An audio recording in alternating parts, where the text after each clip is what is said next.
Good everyone, welcome to Not So Sunny Bluff. We're at Flaxworks HQ. I'm just going to have a little look what Rita's up to today. Kia ora.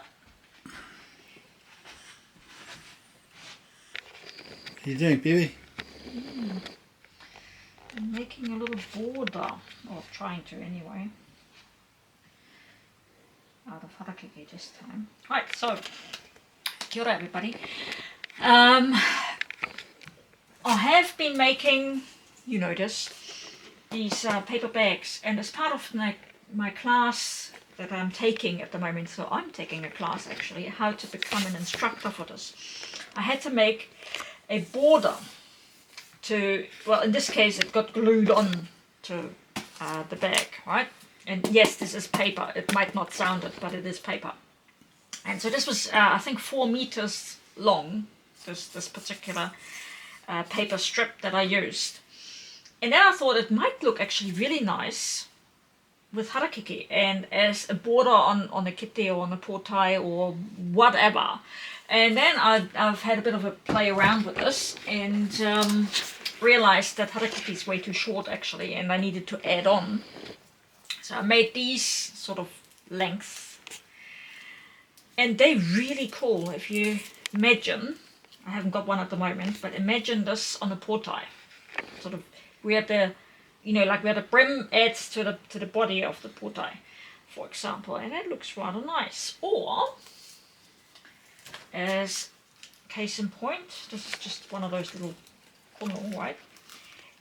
If this one was natural and this one was a different color, for example, and you would add this and you would just use some smaller pieces of harakeke and thread them through the holes or something, you can add this really nicely onto anything.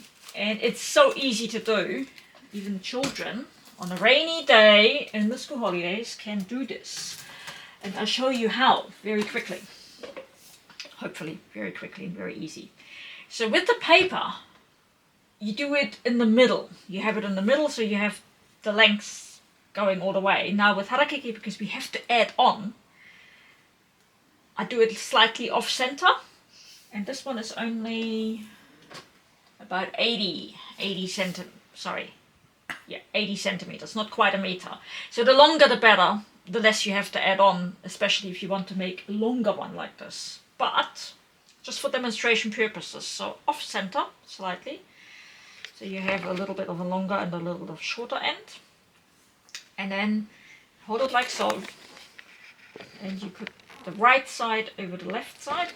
I think it works the other way around as well, but because I'm right-handed, it just works the best for me. Make a little loop, you know, like a little loop. And then this one folds through. There's another loop. You can see this, right?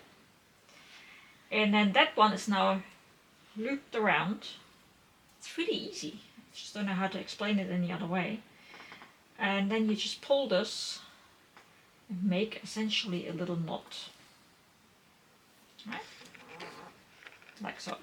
That's the back, that's the front, and this is still the loop. And then you take this one, the right one. So first we put the left one through, now we put the right one. Again, make a little loop, push it through the other loop, like so.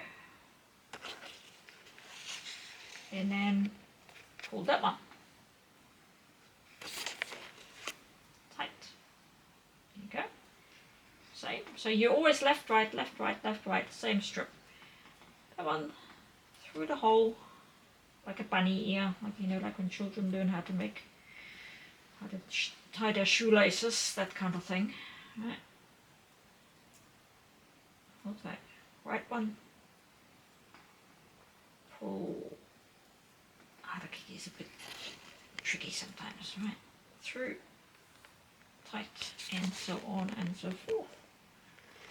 And then when you reach the end, all you need to do is overlay a new piece the same way. And then you keep going, keep going, keep going, keep going, and that's how you end up. Essentially, you can go as long as you want, meters of it. I can't even see The add-ins were here. See, there's an add-in here, and I just cut the add-ins off. You could leave them on and use them to tie it to whatever you want to tie it to, or you just leave it like it is. But essentially, that's what a really nice, easy border can be. And that's it for a nice little project for the school holidays. Happy weaving, everybody.